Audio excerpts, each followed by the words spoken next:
I got several reasons why I made this video. This is the first year that I actually set up proper New Year's resolutions, and since 2019 is almost ending, I still got a lot to finish them. I've also been pretty obsessed with habit trackers before, but I feel like a lot that you can find online are very long and set up for tracking only. But I do feel like it's necessary to also show you how to actively work on your habits every day.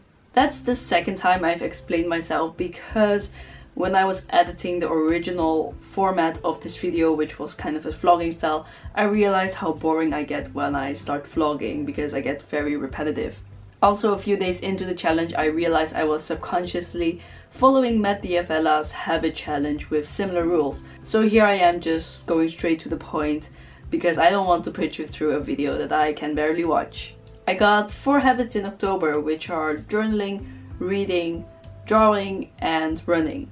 I'll be going through the progress of each habit. These 4 habits were featured in my New Year's resolutions, and now that we are in October, November, I realized those are the ones that needed the most work. And I'll hopefully talk about the other resolutions in a video at the end of this year. So my first habit was to journal 30 minutes every day, because my overall New Year's resolution was to simply write more. Journaling has helped me clarify my mind a lot of times, especially in creative ideas, but also productivity. There's also something very satisfying about ink flowing, as I'm just writing about my day, ideas, or just thoughts. As I had almost filled my Miraculous Ladybug diary, I couldn't wait to move on to the next one, because I have this shelf full of empty notebooks, and I told myself not to get any new ones before I filled all of these or decluttered some of them. This probably ended up being the easiest habit, because as I said, I would just write about my own experience, and I can't show you a lot because I do like my privacy. I ended up being satisfied with 1 full page, which most of the times did take the 30 minutes. I was mainly struggling with the fact that over the course of a few days, my thoughts and my worries were similar, so I would find a lot of repetitive things to write about. As I'm moving into this adult world of graduation assignments and finding a professional job, I do need journaling to keep myself focused on the things that I want. My second habit was to read 5 pages of a French book every day, which would result into reading 3 French books over the course of a year. This doesn't sound a lot, but the thing is, I don't like reading. I set up an easy goal. I collected 3 French books, and I started out with Chris Colfer's Land of Stories, translated to French. I was scheduled to finish this book in April, but here we are only halfway through. From the 3 books that I've collected, this is kind of the hardest book, which was kind of a stupid approach, but I was trying to progress as much as possible in my French vocabulary. But overall, this was the hardest habit because, again, I just simply don't like reading. Many days I was scanning the pages rather than reading the words. I was very easily distracted, and reading is not really a hobby you can multitask on. Unlike Matt, I'm not sponsored by Audible, and I don't like audiobooks, so that wouldn't have helped either. Now, well into November, I still got 1 chapter to go, so I might as well finish it right now.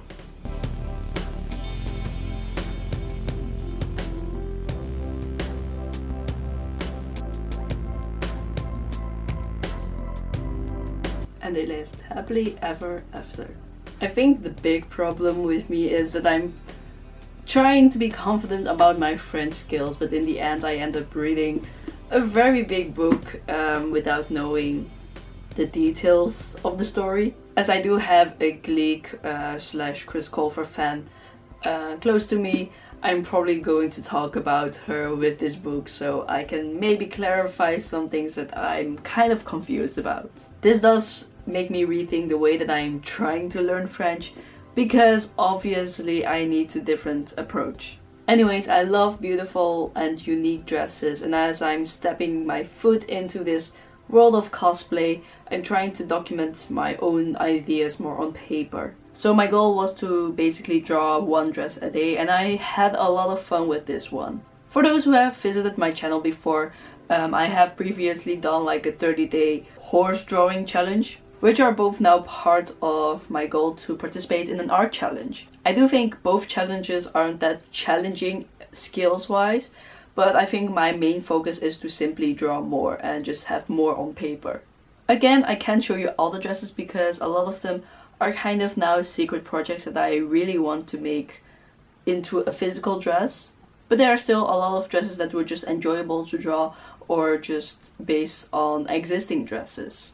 I ended up drawing 2 dresses digitally, which were both inspired by Pokemon. And after having done my DCP in Disney's costuming, I kind of want to go back into the same company, the same department, because I really like my time there. So the 4th habit was to run regularly, and this one has been creeping up on me since 2015. Again, I've previously made a video about me running 5k every day to reach my goal of a sub 30-minute 5k.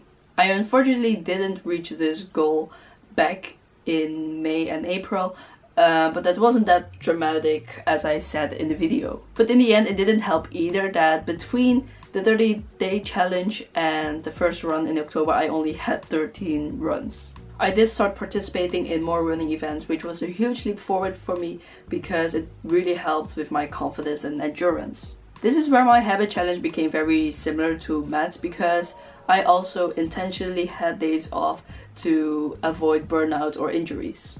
But rather than having only 1 day off, I did let myself 2 days off, which ended up being 3 runs a week. I've been struggling with running schedules for years now, so I really hope I can make this work. The fact that I do run on and off for the last few years did finally result into me now being in shape to actually run. I do still have the bad habit of me cutting off my training runs or just run apart and then I start walking to play Pokemon Go. But my biggest motivation this month was the run that I did on October 10th because I managed to finally run 28:21 on a 5k training run. This was something that I've worked hard on for a very long time, so this of course made me super happy. Afterwards, I immediately signed up for a timed 5k to really confirm this to myself that I can do this under 30 minutes. Honestly, I can't wait to do it. Because I was finally running regularly, I also took the time to collect all my running data from 2015 to now to put it in an Excel sheet because I previously used a lot of different apps, so my data was everywhere. If I stay this consistent, in 2019 I will have more runs than 2015 to 2018 combined, which is a very big improvement. My total amount of kilometers in October was 67.5. I personally don't think this was enough for me because I was supposed to run more, but again, I got lazy and I would cut off training miles. But calculating it to 15 kilometers a week, I'm very happy because I stopped procrastinating in a way. I went plugging twice, which was very inspiring. I made a video about it. And I also went on an 11k trail run, and both events have taught me a lot. My current big motivators is that I am following a 10k training plan for a 10k run in the middle of December, and now that I've also signed up for a 5k in a few weeks, I feel finally ready to put down some proper times. Anyways, unfortunately there was one day where I didn't manage to do all the habits. On October 27th, I felt very exhausted and sick. I also got called into work earlier, which of course made me feel even more tired. I was so exhausted when I came home that I immediately fell asleep with the intention of it being a nap and to do my habits between napping and properly sleep, but I ended up just sleeping through, and while I could have done double the work the next day and pretend I have a perfect habit tracker, one day of being ill isn't going to belittle all the 30 days of work that I put in this challenge.